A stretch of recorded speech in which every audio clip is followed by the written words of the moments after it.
চারজন আল্লাহ রাসূলের ঘরে গভীর রাতে আল্লাহ রাসূলের মুখের কোরআনুল কারীম তেলাওয়াত শুনতেছে। আল্লাহ রাসূল তেলাওয়াত করছেন, তাহা মা আনজালনা আলাইকাল কুরআনা লিতাশকা। আল্লাহু আকবার। আল্লাহ রাসূল পবিত্র কোরআনুল কারীম তেলাওয়াত করছে, আর কাফের বেঈমান কিভাবে রাত অতিবাহিত হয়ে গেল তারা বুঝতেও পারল না। যখন বহর হয়ে গেল, আবু জেহেল মনে করলো এখন আর দাঁড়ানো ঠিক হবে না, উতবা মনে করলো এখন আর দাঁড়ানো ঠিক হবে না, শাইবা মনে করলো এখন আর দাঁড়ানো ঠিক হবে না। তারা চারজনে মিলে যখন দৌড়িয়ে দিয়েছে, একে অপরের গায়ের সঙ্গে ধাক্কা লেগে বলতেছে, তুমি কে? বলতেছে তুমি কে? আবু জেহেল, তুমি আবু লাহাব, তুমি উতবা, তুমি শাইবা। এখানে কেন? বলতেছে রাসূলের মুখের কোরআন শোনার জন্য এসেছে। সুবহানাল্লাহ, রাসূলের মুখের কোরআন শোনার জন্য এসেছি। আবু জেহেল বললেন, আমার হাতে বায়াত হও, ওয়াদা করো আর আমরা কোরআন শুনতে আসবো না। আবু জেহেলের হাতে তিনজন হাত দিয়ে বায়াত হয়ে গেলেন, আমরা আর কোরআন শোনার জন্য আসবো না। তারা বলল, আমরা হলো দলের লিডার, যদি আমরা কোরআন শোনার জন্য যদি আসি, আমাদের আর লিডারগিরি আর চলবে না। চলবে নাকি? আমাদের আর নেতাগিরি আর চলবে না, আমাদের আর চুরি করার চলবে না, আমাদের আর ডাকাতি করার চলবে না, ঠিক কিনা? কোরআনের আইন যদি বাস্তবায়ন হয়, চুরি করা যাবে না, ডাকাতি করা যাবে না, ছিনতাই রাহাজানি ধর্ষণ করা যাবে না, ঠিক কিনা মুসলমান? অনেক মানুষ কোরআনের আইন বাস্তবায়ন হোক এটা আমরা চাই না। কোরআনের আইন এটা বাস্তবায়ন হোক এটা আমরা চাই না। কেন চাই না?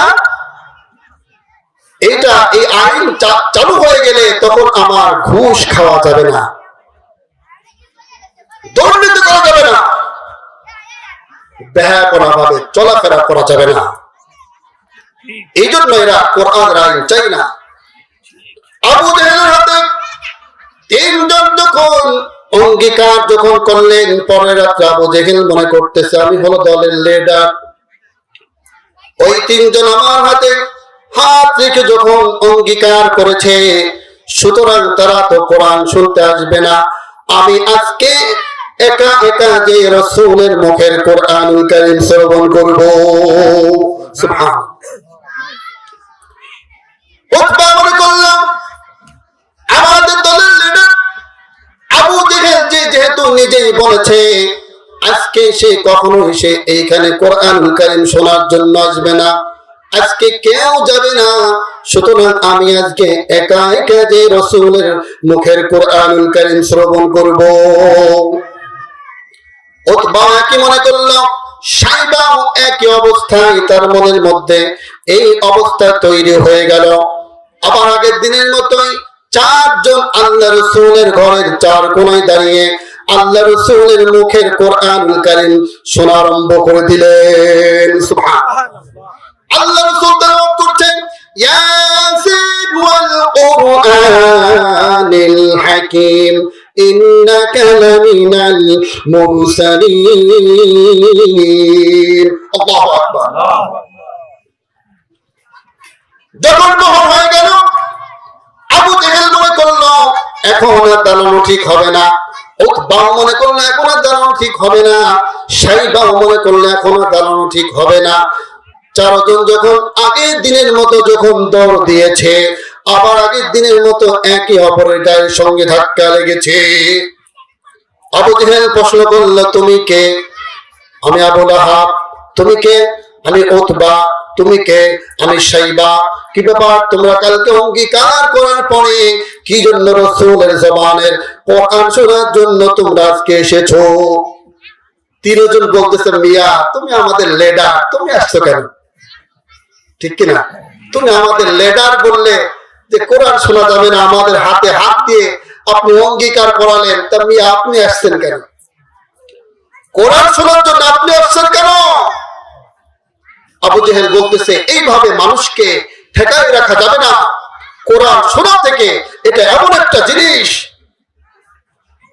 সুতরাং কোরআন যেখানে আলোচনা করা হয়, যেখানে তেলাওয়াত করা হয়, সেখানে বাধা প্রদান করো, ডিস্টার্ব করো, যাতে কোরআনুল কারীমের আলোচনা, কোরআনুল কারীমের তেলাওয়াত না করতে পারে।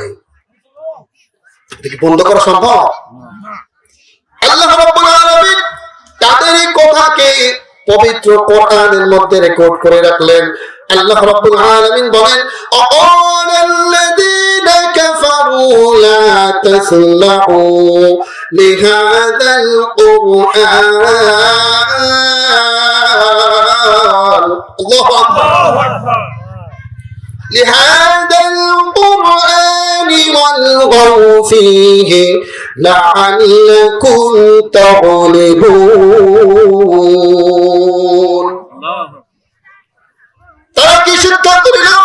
যেখানে কোরআনের আলোচনা করা হবে, যেখানে জিকির আলোচনা করা হবে, তোমরা সেইখানে বাধা প্রদান করো, ডিস্টার্ব করো, যাতে পবিত্র কোরআনুল কারীম তারা তেলাওয়াত করতে না পারে। তেলাওয়াত করা বন্ধ করা যাবে না, তেলাওয়াত করা বন্ধ করা যাবে না।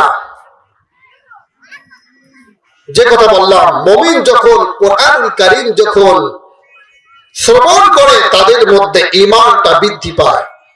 তাদের মধ্যে কি পায়? ঈমান বৃদ্ধি পায়।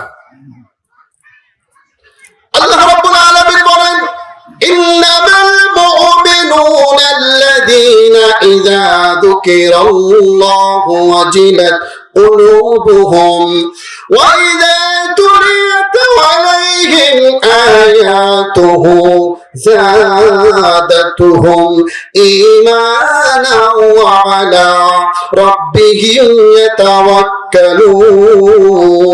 আল্লাহু আকবার। আল্লাহ রাব্বুল আলামিন এইখানে মুমিনের 5টা গুণ বর্ণনা করেছেন। 1 নাম্বার গুণ হলো ইন্নামাল মুমিনুনা আল্লাযীনা ইযা যুকিরাল্লাহু ওয়াজিলাত কুলুবুহুম। 1 নাম্বার গুণ হলো মুমিন যখন কোরআনুল কারীম যখন শ্রবণ করে, তাদের মধ্যে কম্পন সৃষ্টি হয়ে যায়। কি সৃষ্টি হয়ে যায়? কম্পন। তাদের মধ্যে ভয় সৃষ্টি হয়ে যায়।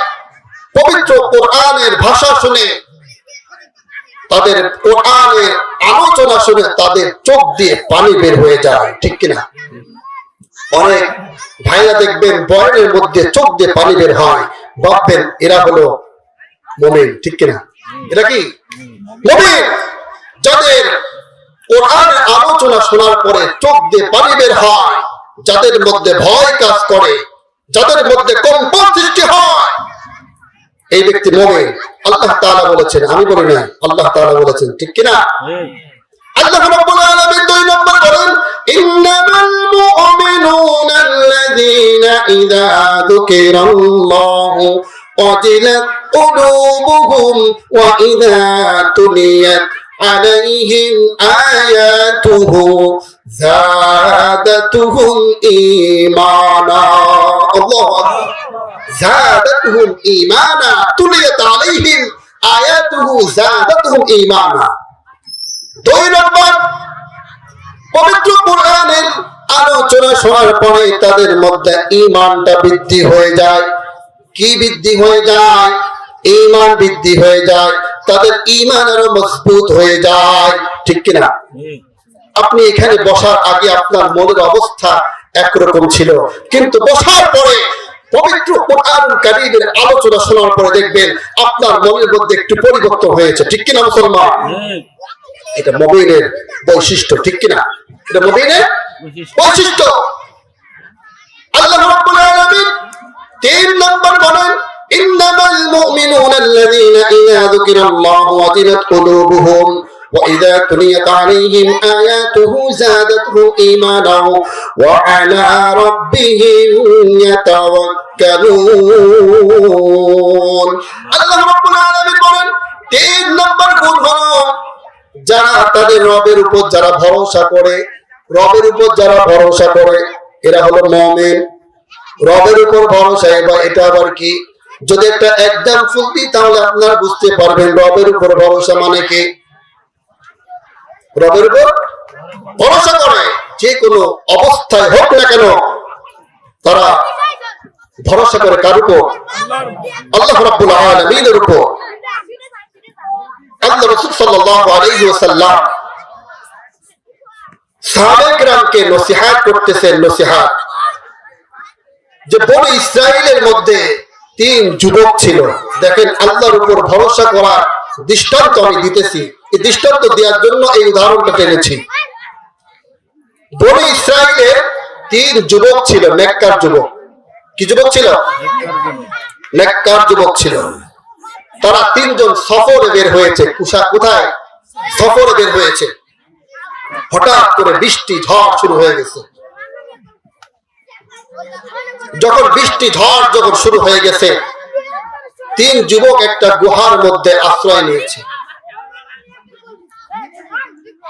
আর গুহার মধ্যে যখন 3 যুবক যখন ঢুকছে, সঙ্গে সঙ্গে একটা পাথর পড়ে মুখটা বন্ধ হয়ে গেছে। পাথর পড়ে কি হয়েছে? মুখটা বন্ধ হয়ে গেছে। 3 জন আপ্রাণ চেষ্টা করেছে, কিন্তু এই পাথরটাকে সরাতে পারেনি। তাদের শরীরে যত শক্তি সামর্থ্য ছিল, সমস্ত শক্তি দিয়ে তারা আপ্রাণ চেষ্টা করার পরেও এই পাথরটাকে সরাতে পারেনি। 3 জন ব্যক্তি বলছেন, আল্লাহ তাআলা আমাদের এমন একটা বিপদের মধ্যে ফেলেছে, আমাদেরকে পরীক্ষা করছে। তোমরা কি করো? যদি তোমাদের যদি কোনো নেক আমল থাকে, তোমাদের যদি কোনো ভালো আমল থাকে, সেইটা আল্লাহর কাছে বলে সেই ওসিলায় এইখানে মাপ চাও। যদি তোমাদের জীবনে কোনো ভালো কাজ থাকে। একজন বলছে, আল্লাহ, আমি যখন বাড়িতে যখন থাকতাম, আমার নিজের বকরি দহন করে আমার মা বাবাকে আমি দুধ পান করাইতাম। একদিন কর্মে থেকে আসতে লেট হয়ে গেল। বাড়ি এসে দেখি আমার সন্তানরা ঘুমিয়ে পড়েছে, আমার মা বাবাও ঘুমিয়ে পড়েছে। আমি কি করলাম? আমি বকরির দুধ দহন করে আমার মায়ের শিওরে আমি দাঁড়িয়ে থাকলাম। আমি মনে করলাম, মাকে যদি এখন ডাক দিয়ে ঘুমের ডিস্টার্ব হবে। আমি মাকে খাওয়ানোর আগ পর্যন্ত আমার সন্তানকেও আমি দুধ খাওয়াই নাই। আমি আমার সন্তানকেও দুধ পান করাই নাই, যতক্ষণ পর্যন্ত আমার মা দুধ না খাবে। গভীর রাত্রে, শীতের রাত্রে মায়ের যখন ঘুম যখন ভেঙে গেল, মা তাকে বলছে, কি ব্যাপার সন্তান? এবার সন্তান বলছে, মা, আমার কর্মে থেকে আমার আসতে লেট হয়ে গেল। আমি এসে দেখি তোমরা 2 জনে ঘুমিয়ে পড়েছো। আমি কি করলাম? দুধটা নিজে দহন করে সুন্দরভাবে জাল দিয়ে গরম করে আমি তোমাদের শিওরে দাঁড়িয়ে আছি। এই জন্য আমি তোমাদেরকে ডাকছি না, যাতে করে তোমাদের ঘুম ডিস্টার্ব হবে। আল্লাহ, যদি এই আমলটা যদি তোমার কাছে যদি বড় পছন্দ হয়, এই ওসিলায় আমাদের এই বিপদ থেকে তুমি আমাদেরকে হেফাজত করো। কথা বলার সঙ্গে সঙ্গে একটু সরে গেল। সুবহানাল্লাহ বলেন। এইটা বলার সঙ্গে সঙ্গে কি হলো? একটু সরে গেল। 2 নম্বর ব্যক্তি বলছেন, আল্লাহ, আমার একটা মামাতো বোন, একটা খালাতো বোন ছিল, যার প্রতি আমি অনেক আশিক ছিলাম। আমি তার প্রেমে হাবুডুবু খেতাম। কিন্তু সেই আমার মামাতো বোন, আমার খালাতো বোন, সে ছিল দিনদার। সে একমাত্র ভয় করত আল্লাহকে। তাকে ভয় করত। আমি তাকে বিভিন্ন কায়দা কৌশলে আমি তাকে বুঝাইতে পারতাম না। একদিন সে অভাবে পড়ে গেল। অভাব যখন পড়লো, আমার কাছে এসে বলতেছে, ভাই, আমার কিছু দিরহাম দিয়ে দাও। আমি সুযোগ পেয়ে বললাম, বোন, আমি তোমাকে দিরহাম দিতে পারি, কিন্তু এর জন্য আমার যে চাহিদা, সেই চাহিদা তোমাকে পূরণ করতে হবে। বোন দিশেহারা দেখে এবার বোন বলছেন, হে আমার ভাই, তুমি যদি আমাকে যদি টাকা না দাও, আমার মা বাবা 2 জনে অনাহারে থাকবে, এমনকি আমি নিজে অনাহারে থাকবো। সুতরাং আমি তোমার প্রস্তাবে রাজি হয়ে গেলাম। এবার যুবক যখন তার মামাতো বোন তার খালাতো বোনের কাছে যখন গেল, এবার বুকের উপর যখন চড়ে বসেছে, ওই অবস্থায় ওই বোন বলছে, ভাই, তুমি আল্লাহকে তুমি ভয় করো। কাকে ভয় করো? আল্লাহকে ভয় করো। সুতরাং তুমি আমার সতীত্ব নষ্ট করতে চাচ্ছ, পৃথিবীর কোন মানুষ না দেখো, একমাত্র আমার আল্লাহ আমাকে দেখতেছে, তোমাকে দেখতেছে।